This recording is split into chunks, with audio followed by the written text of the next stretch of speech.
ఒక మనిషి తను ఎలా బ్రతికినా సరే చివరాఖరి క్షణాలలో తనలో వైరాగ్యం రానిది జ్ఞానం రాదు.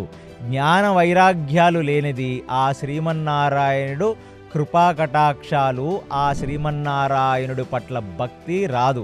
చాలామంది ఏమనుకుంటారంటే భక్తి అనేది కేవలం ఒక ప్రాథమిక స్థితి అని అనుకుంటారు.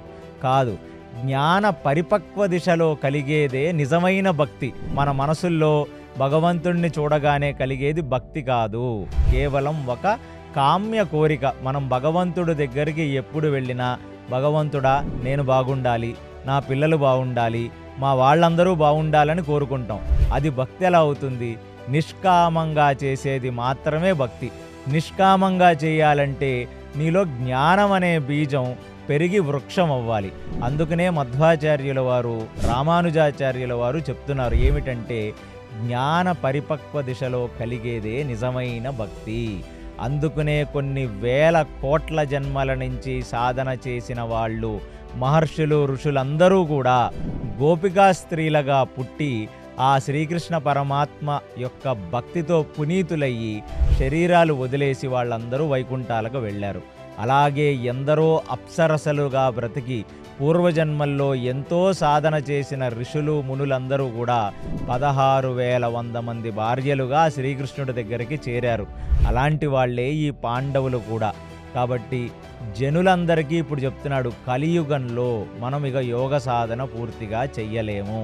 కాబట్టి ఆ శ్రీకృష్ణ పరమాత్మ యొక్క చరణారవిందములను దర్శించి శ్రీకృష్ణుడు చెప్పిన భగవద్గీతని, అణుగీతని, ఉద్ధవ గీతని, ఇలా 3 గీతలు చెప్పాడు శ్రీకృష్ణుడు కలియుగంలో ఉన్న మనుషుల కోసం. వాటి ప్రకారం ధర్మముని పట్టుకొని ఆ ధర్మముతో తెలుసుకున్న అర్థము, ఆ ధర్మముని పట్టుకున్న కామము మాత్రమే అనుభవించు. కేవలం అధార్మిక అర్థం చెయ్యొద్దు, అధార్మిక కామం చెయ్యొద్దు. అర్ధకామములు ధర్మాన్ని పట్టుకోవాలి.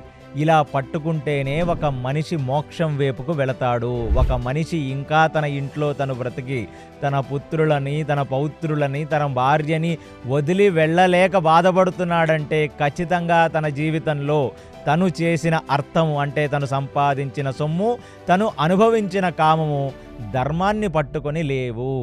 ఈ 2 అర్థకామములు ధర్మాన్ని కానీ పట్టుకొని ఒక పురుషుడు ఉంటే న్యాచురల్లీ వాడిలో వైరాగ్యం అనేది వస్తుంది.